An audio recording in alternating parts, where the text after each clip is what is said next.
Welcome to Conversations with CSG, the global talent podcast from CSG Talent. We interview influential figures across a wide range of innovative and impactful industry sectors worldwide, discussing career journeys, overcoming challenge, achieving success, diversity, and much more. I'm sure you'll see value in a lot of the topics we cover. So here it is. Hope you enjoy.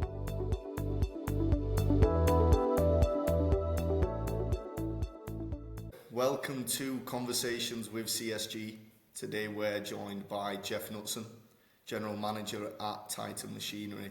Jeff, thank you so much for joining us on the podcast. Yeah, really appreciate you having me. Thank you for the invite.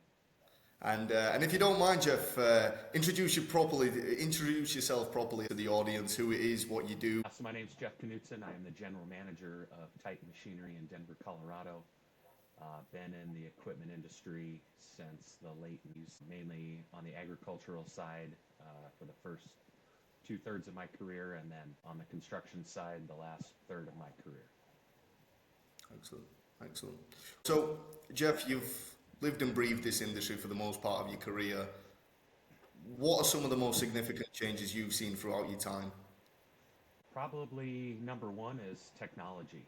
Going from small tractors, 6-row planters on the ag side to now everything's fully autonomous for the most part. And now you have 100-row planters that put seeds precisely where they need to be within centimeter accuracy. It's a far-fetched cry from, your markers extending your wing and having your disc markers to basically auto track, auto guidance, setting it and forgetting it.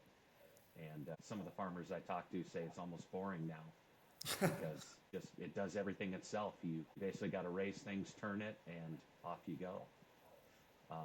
And same in the construction industry. You're seeing 2D and 3D guidance systems coming in where 2D indicate where it tells you where you need to be, but 3D it actually puts a virtual floor, so you don't have anybody digging further down than they absolutely need to avoid rework. Yeah, it's interesting, isn't it, how much it's changed 10, 15, 20 years ago. The technology was just an emerging thing, and contractors were probably looking at it and thinking, do we really need this? Whereas these days, if you're selling equipment to a contractor and it doesn't have that technology on it, they're probably kind of raising an eyebrow and saying, we need that. It's efficient. Ultimately, what they're thinking about is how can we complete this project as efficiently as possible? And the technology these days is exactly what allows that from manufacturers such as Topcon and Trimble and the rest of them. Correct. Yeah, and it also opens that talent pool. Before, you need to find a very experienced operator to do some of these tasks, from grading or excavating and dozing. And now with this technology, especially 3D, where you can load the plans into the machine, it basically takes away that finesse that was needed by experienced operators and allow an average operator to do the things that need to be done. Yeah, it's certainly interesting. And that's the other thing. What's next? Are operators going to be eliminated completely? Is there going to be a point where there's literally nobody on a job site apart from one inspector that just makes sure the machines don't go haywire and start bulldozing the city centre? It's interesting. Well, I know some industries are testing, I would call it, almost a virtual reality, an off-site operator, where it's almost like an at-home gaming station where you have your joysticks and you have 360 cameras, and basically you're sitting in a recliner in your home operating a dozer on a trash pile hundreds of miles away. Yeah. So it'll be interesting to see what comes to pass in the future. Yeah, certainly. I was in Tampa for the last couple of weeks, and it's absolutely crazy to see how fast everything is being built, especially in Tampa. I suppose the weather helps there, of course, but in the 1 week that I was there, they were building what's going to be the tallest building in Tampa, which I think is, amongst other things, going to be an apartment block. And within 1 week, I kid you not, they must have added an extra 4 floors within 1 week. And obviously that's at a different stage. You're not really using machinery there as much, maybe just cranes and other things like that. But it makes you think, with more and more technology advancements, these things are going to be getting built at such a pace that we've never ever seen before. And it's crazy. Yeah, rework is your biggest time killer, and with that technology, that's eliminating it. Yeah. And I know some of the contractors we deal with have on-time or early finish bonuses, and they push hard for those because it is a very lucrative incentive. And so Yeah. that's where the technology, even though it is a high cost, is paying off because there's minimal rework. And if they hit their on-time or early finish bonus, it more than pays for itself in one job. It's an interesting challenge for dealers as well, though, because a few years ago, selling the technology was a big thing. You see a lot of dealerships across the country, such as the Cytex, which used to be like Trimble outlets, specifically mainly owned by cat dealers or a sub-arm of a cat dealer. But with everything transpiring over the last few years, where now they're integrating it at the factory level, it kind of cuts those out. And it's interesting because really now the only revenue you can generate from that is the service and the parts after it. So it's if I was a dealer and I had that as a big portion of my business, I would be a little bit concerned. I wonder how much do you guys do at Titan in regards to that line of work? It's a small portion right now, but it's ever growing. So we're putting more and more 3D just because that's what the market demands. So we actually have our own specialist for the 3 stores in Colorado that cover and help sell, set up, and support. Like you say, there's not a lot to support, but there are times, electronics go haywire, sensors get knocked off. So it's not the big repair bills you think about there, but there still is follow-up to be done on the support side. Yeah, that's it.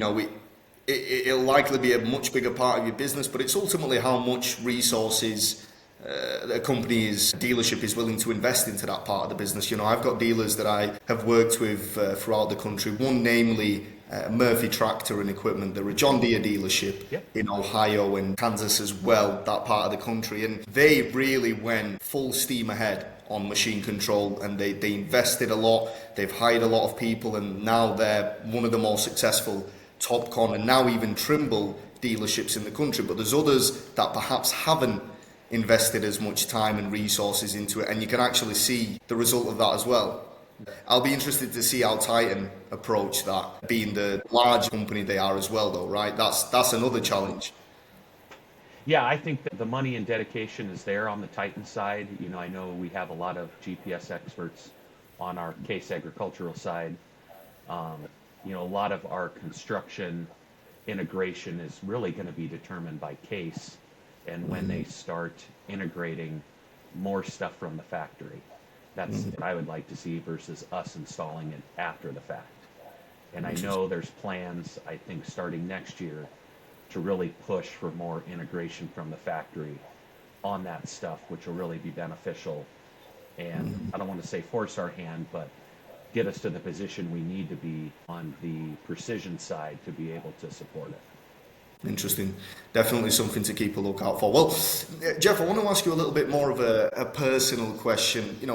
Core areas of your experience and passions include customer relationship management, team building, and optimizing performance, all key traits of a general manager. But I want to ask you, how important are communication and relationship skills in those 3 elements, and how do you actually attain positive outcomes?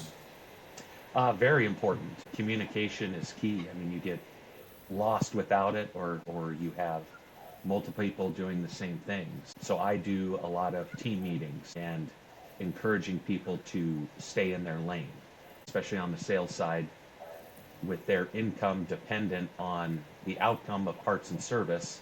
They like to step in their lane, parts and services lane, and try to control some of those aspects, which just causes more heartache than benefit.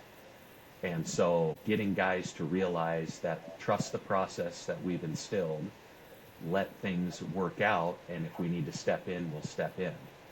So that really has helped the team building aspect of our dealership. This is truly a service task. This is truly a parts task.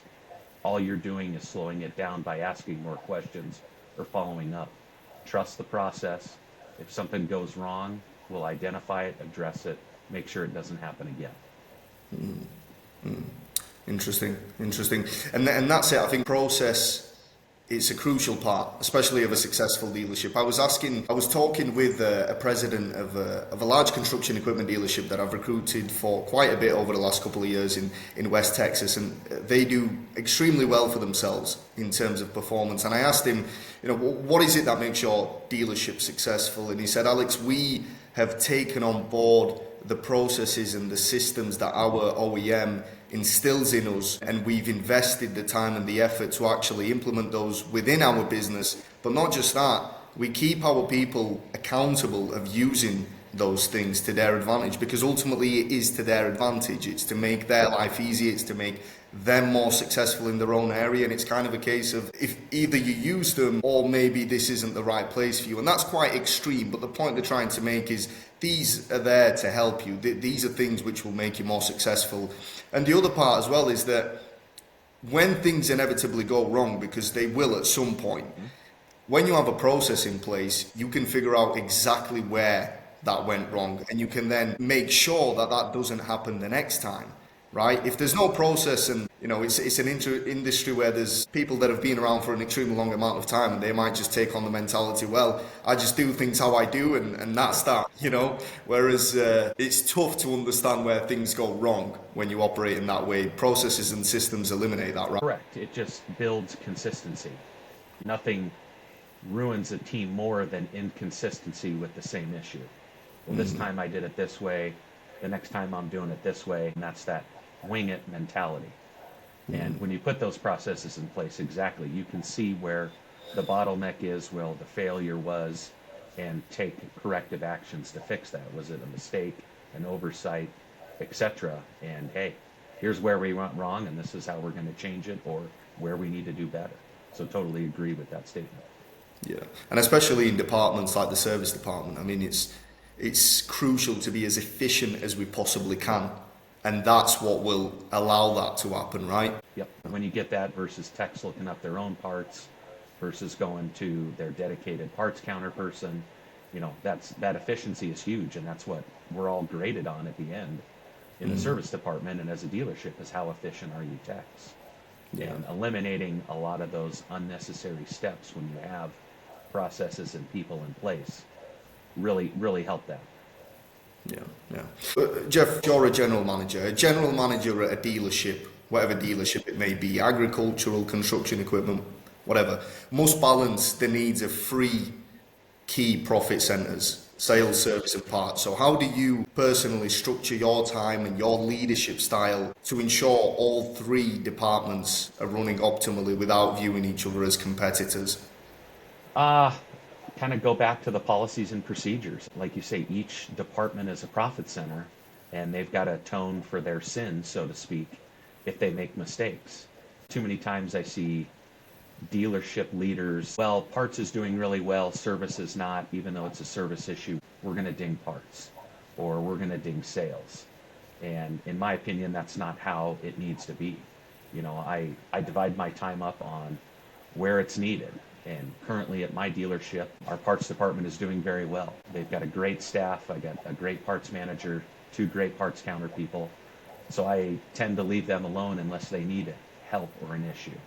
And currently my focus is on sales and service, and working with my service manager on how to appropriately bill time, not allow unapplied time to get out of control. What are things we can do to get that efficiency number up? And same on the sales side, where are our deficiencies? Or do we not have the right equipment? Are guys not calling on the right customer? Is their approach different? So it just depends on what department needs help. And I encourage my guys to raise their hand when they need help.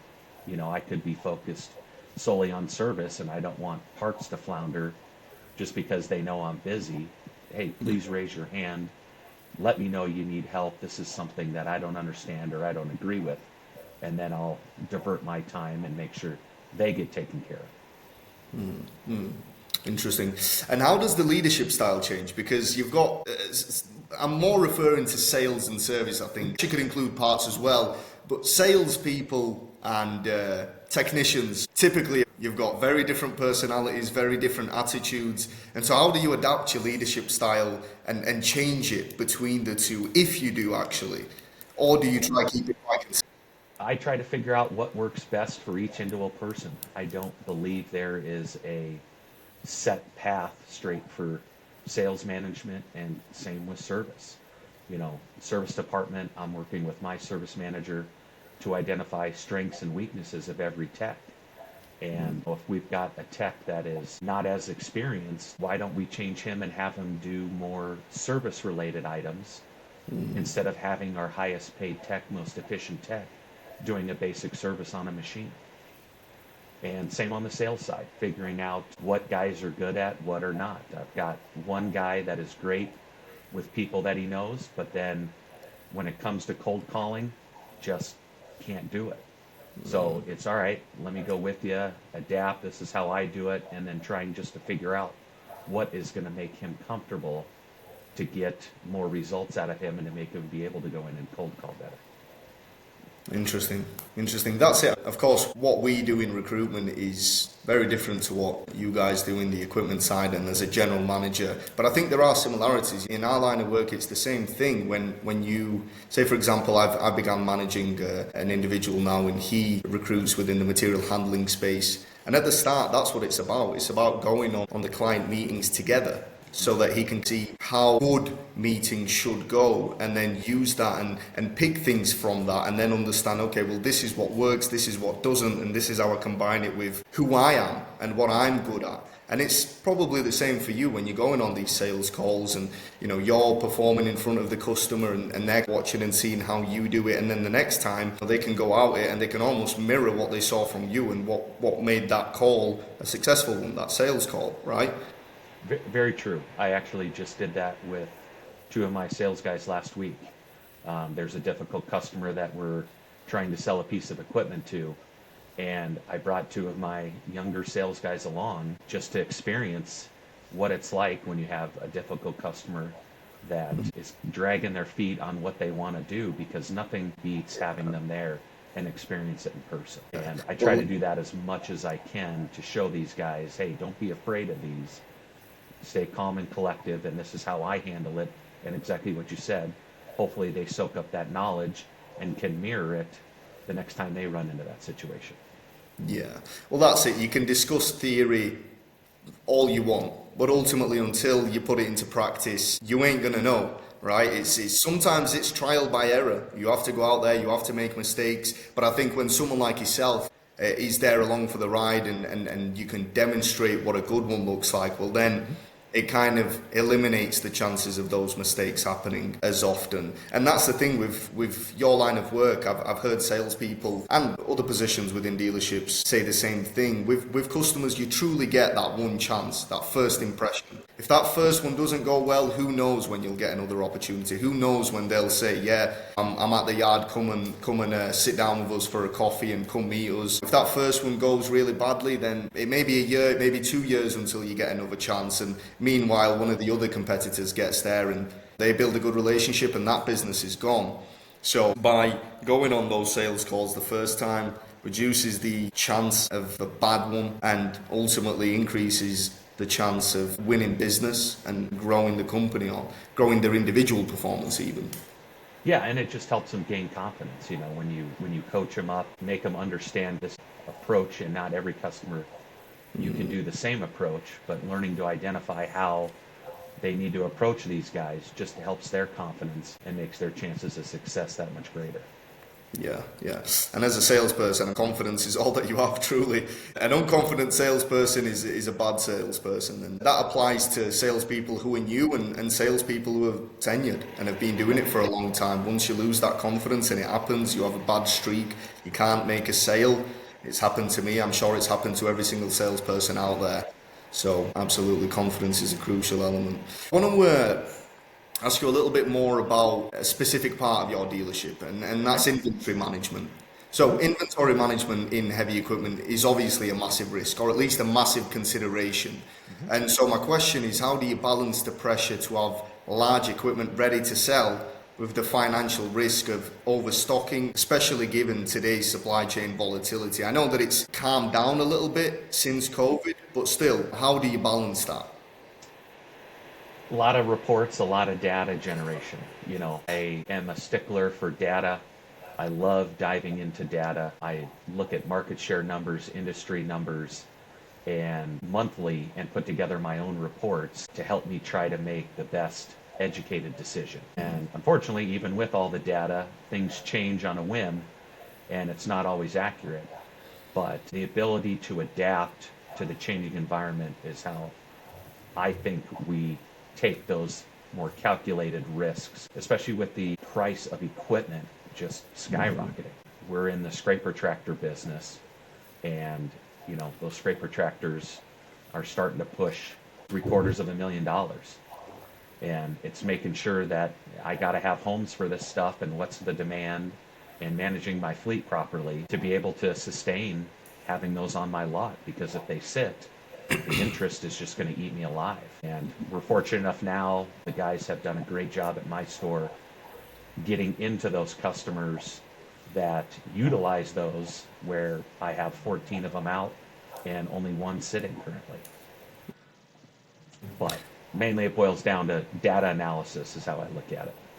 Interesting. And when you say you're getting them out, is that primarily through rental? Are you selling? What are you focusing more on now? What I can imagine, or at least from what I'm hearing in the market right now, of course, everybody knows it's a lot easier to rent than it is to sell. Your point about interest rates, that's the biggest thing, right? It's more expensive than it has been for a while to purchase equipment. So I'm curious, for you and your location, what are you doing more of, the rental or the sales side? Rent to own, RTO, RPO, depending on where you are, what you call it. With expensive equipment these days, people aren't just coming in and writing a check for $500,000, $600,000, $700,000. So it's identifying customers that will either take it up front on an RTO, or you just dedicate that piece to your rental fleet, get it cooked down enough, and then have that third, fourth, or fifth renter have in line to purchase those machines. Interesting. With regards to, I guess, more of my area of focus, talent, and within the dealership space right now, at least what I'm seeing is there's an aging workforce. I think there's no hiding that. It's an industry where people go into it and they fall in love with it, is a lot of what I hear, and just like yourself, they stay in it for a very long time. And I think we're kind of in an interesting period right now. You're seeing it a lot with dealer principals moving on and transitions, going to the second, third, fourth generation. But if you look down a few levels and within the actual management ranks, there is an aging workforce. People are coming to a point where they're coming up to retirement, and it's presenting a big challenge to organizations like Titan, to smaller dealerships. And so what do you think are the biggest impacts we're seeing with an aging workforce? And what can we do to turn that around? To me, the aging workforce is knowledge, the loss of knowledge. You're just getting people, like you said, who've stayed in this industry for 30, 40, 50 years, that all of a sudden, hey, it's retirement time, I need to go enjoy myself, and they're done. I don't know if there's a lot that you can do to hold off people from doing that. Some of the things we've done in the past, or I've done in the past, example, techs. I think techs is the most crucial one. You're getting these, 30-year veterans who are level 4 or 5 techs retiring, and the up-and-coming workforce doesn't have the drive and willingness to learn like those guys did. And that is where we're really feeling it. But we would transition techs that are not yet ready to retire to equipment appraisers or inspectors. So they still get to go beyond machinery. We send a tech to every trade-in, have them run it, inspect it. They know what to look for. They will put together reports on what to fix it. They have all that same knowledge, and yet still be a resource for these younger techs when needed. Yeah, it's interesting. That's the thing. It's for someone like yourself, you're running a location, a high-performing location. You've got so many things to worry about on a day-to-day basis, service, parts, sales, and a million different other things. And as you say, people are retiring, and it's kind of amongst everything else that you have to do on a day-to-day basis, in the back of your mind thinking about succession planning and thinking, well, I have a service manager, for example, that's moving on at this point, and you've got to actually keep that in mind and start setting in the steps to make sure that the person that takes over is capable of doing that. And you also have to make sure that the service manager who's moving on, just using it as an example, is capable and dedicated to give them their time to kind of train them up and develop them. Because we'd love to go there and say, help this guy out, train him up to take over from you. But maybe not every service manager wants to do that. Maybe they want to come in, do the job, and they're busy. They've got a lot of things to think about again, and that's an extra thing. So it's, how do you manage that, on the succession planning side of things? I just try to get ahead of it. I have conversations with all of my direct reports, service manager, parts manager, rental manager, admin. What's your goals? What do you want to do? Do you want to do things different? Are you wanting to look? I try to stay a step ahead as much as I can, and also always have people in mind if somebody does surprisingly step down. If we continue on with your service example, do we have somebody that is in-house next in line, which would be ideal? If not, I've got an external candidate that, hey, if things go south with him, I've got somebody at least I can reach out to right away to try to have that contingency plan in place if the worst were to happen. Interesting. Well, we've spoke about technology quite a few times so far, and of course, one thing we've established is that new technology is reshaping the industry, and there seems to be more focus on digital skills, technology. And so how do you think we can attract these skill sets to the industry? People that have perhaps begun in some kind of a technology background, never really been around equipment, but they have skill sets which could really benefit somebody like a Titan Machinery, somebody who's looking to really expand the technology side of the business. How do we attract those people to our industry? What makes our industry special to these people? What's the selling point, would you say? That's a great question. Recruiting is kind of a twofold portion. We need to start at a younger age, kind of like what we do with service techs. We have a handful of recruiters at Titan that are dedicated to going to high schools and junior colleges and diesel tech schools. And I think we need to focus that as well on the technology side, going to more tech recruiting events within high schools and colleges, where those people can see, because I think a lot of the outside world doesn't know how much technology is really involved in the equipment side. And I think the more we're able to get our names out there, the more we're going to be able to attract some of those people to get them into our stores and understand that there really is a home for you. We're not trying to take your skills and then, put a round shape in a square hole. We're not going to force you to do something you don't want to do. Your skill sets are truly needed for what we need to make our business success. Yeah.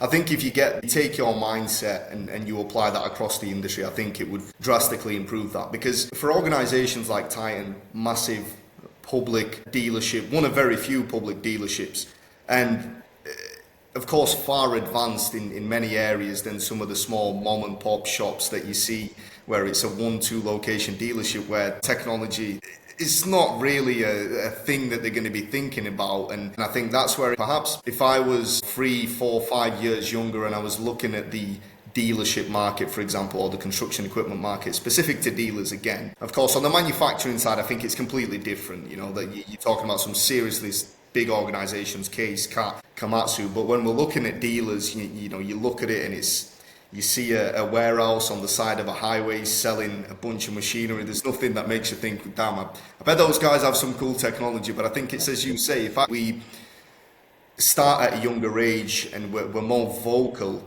about the kind of investments and how big of a thing technology is for us, I think that's how you probably attract that younger talent. I agree. I just think people don't realize there is a need for those type of skill sets in this industry, and it's only going to get stronger, and we're going to need more of them going forward, because as manufacturers integrate this technology from the plant, everything's going to have it. It's not just going to be one contractor wants it another one doesn't, we don't put it on here or there. Everything's going to have it, and it's only going to increase our body count to support the technology going forward.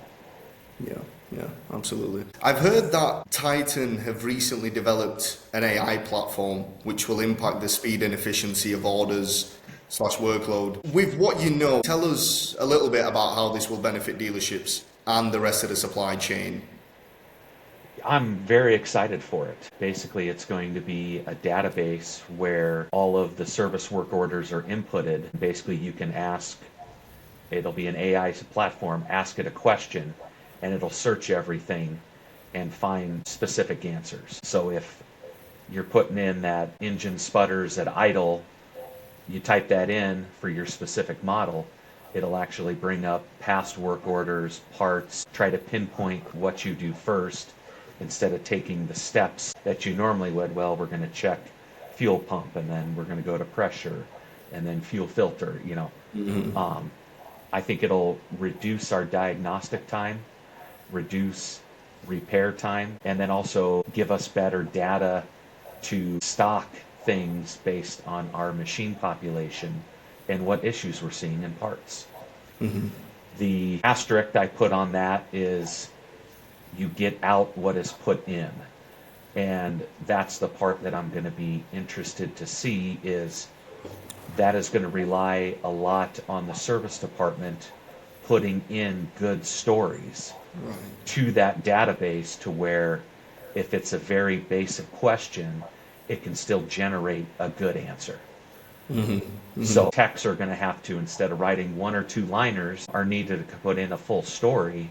And if that happens and it's put in to the database correctly, I think it'll drastically reduce downtime in general, and then turn around time for customers to get their machines back in a more timely manner.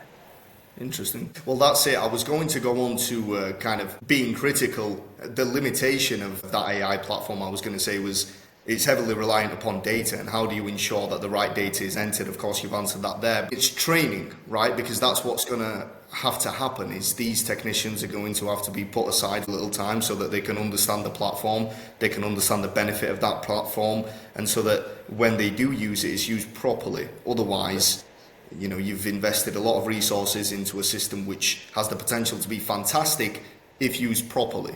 So I suppose the training is another element of that would need to be of utmost importance. And it needs to start from the top down. It needs to start on the people that oversee service at our corporate level, and then push down to the regional service guys and service managers, so you can get that consistency. And that's kind of what I was saying. What you put in is what you get out. If you have different people putting in different information, it's not going to do us any good. It's got to be, like you said, that consistency, having the training so people know this is how it's got to be put in every time. So the system, the AI, can generate proper answers versus sending out a wild goose chase. Yeah. Well, I mean, if it works well, it'll definitely put you ahead of the competition, because I don't know of many other dealerships locally that use such a platform. Maybe there's something. Have you heard of anybody else using something like that? No, I'm excited for it, but I have not heard any rumblings of anybody else trying this, and very anxious to see it come to pass and see how it works. Yeah, certainly. I'll check in with you at some point in a few months' time and see how you guys are getting on with that. I'd really be interested to hear about the results of such a platform. I'll be happy to dive in myself and share those, and hopefully it's a positive experience I can report. Well, make sure you stay on top of the training, right? So, we've talked a lot about various things and the market and what's going on. I think a bit of an elephant in the room, tariffs, right? I think everybody's talking about tariffs across, everything, not just equipment, but it's a huge talking point. Impact of the tariffs have been felt across the entire supply chain. And so what are some of the biggest areas right now feeling the impact of tariffs, would you say?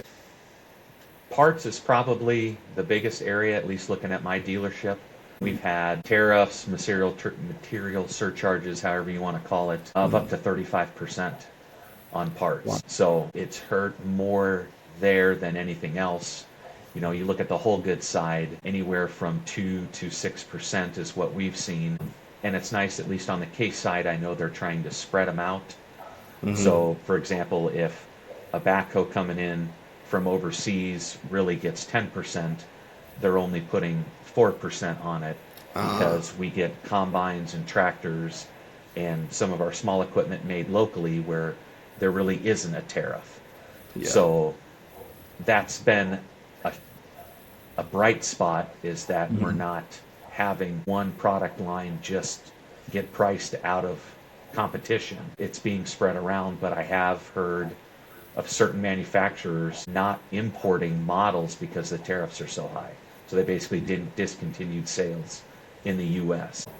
Interesting. Well, that's the thing. When, construction equipment, I think you've got a little bit more flexibility, but when you look at the ag business, with how tight the profits already are, how tight the margins already are on the equipment, when you take into consideration that even that extra 2% increase in price, I mean, that's a big increase in ag. Maybe not so much in construction equipment, but in ag, where the margins are super tight, I mean, that's a challenge, a big one. Yep, and it still is in our industry. Margins, in my experience between ag and CE, margins are a little better, not by a ton, but that 1% to 2% could cost you a deal if you're not careful, understanding how the pricing works and going into who you're up against.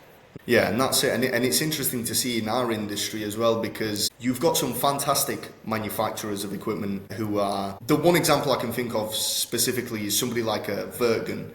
They are a fantastic manufacturer. Everybody respects their product very much, but they are susceptible to those tariffs. And that's a manufacturer who has a very well-established dealer network across the country. Of course, since the acquisition by John Deere, they've now been switching the product over to the John Deere dealerships. There's still a few others. I know there's a few Komatsu dealers selling that product. And there's businesses out there.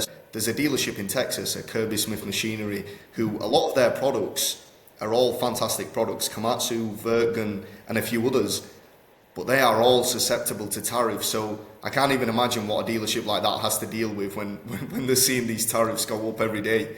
Oh, it hurts, but then you've got to change your selling skills from pricing to support and show that, hey, our product and you investing in us as a dealership is still going to be worth your while, even though these prices have increased 3, 4, 5, 6% or more in some cases.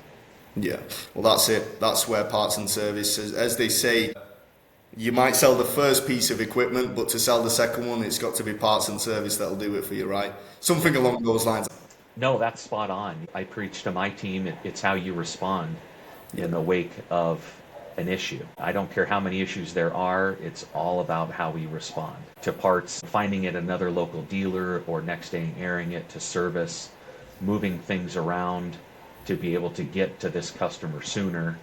Whatever it is, there's always, like you said earlier, it's machinery. There's going to be a problem. It's all in how our dealership responds. And like you say, that leads to the second and third sale. And that's what we preach highly at our local location, is it's the response time and how we do it is going to lead us to future success on the whole good side. Excellent. Well, this is a question we always ask our podcast guests. And I want to ask you, Jeff, what's the most valuable piece of advice you've ever received throughout your career? Details and data matter. My dad was very detail and data oriented. I mean, in our time of owning dealerships, the spreadsheets were just phenomenal.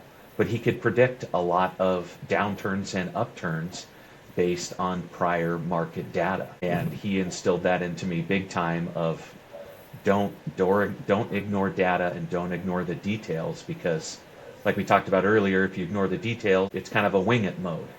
Well, that doesn't do any good. And as we touched on with stocking requirements and pricing going up, those are going to matter more and more.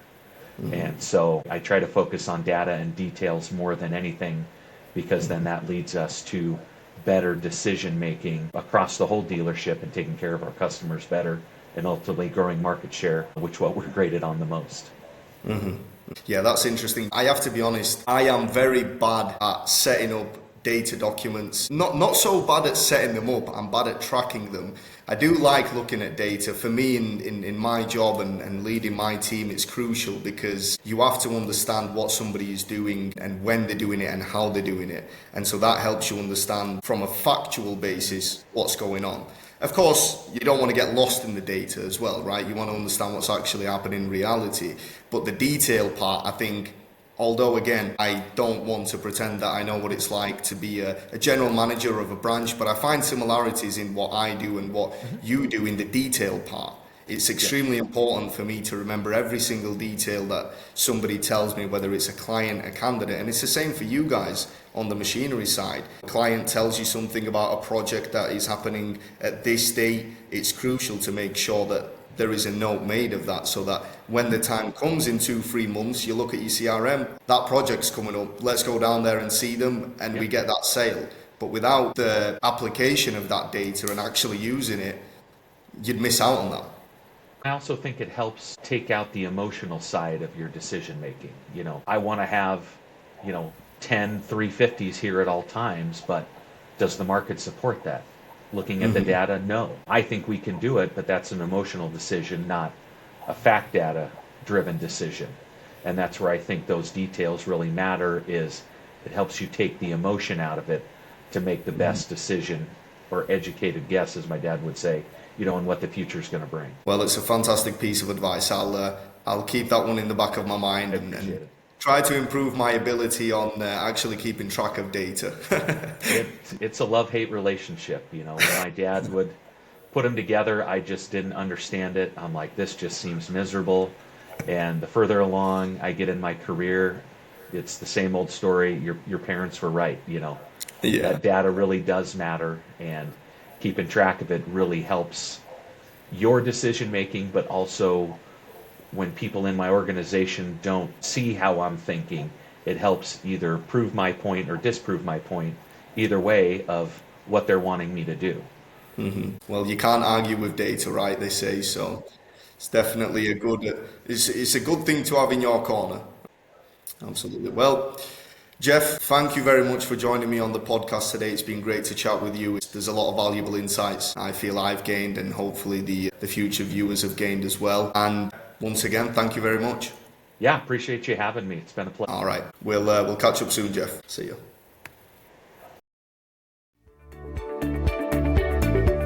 That was Conversations with CSG. I'm sure many professionals will relate and see value in the insights shared.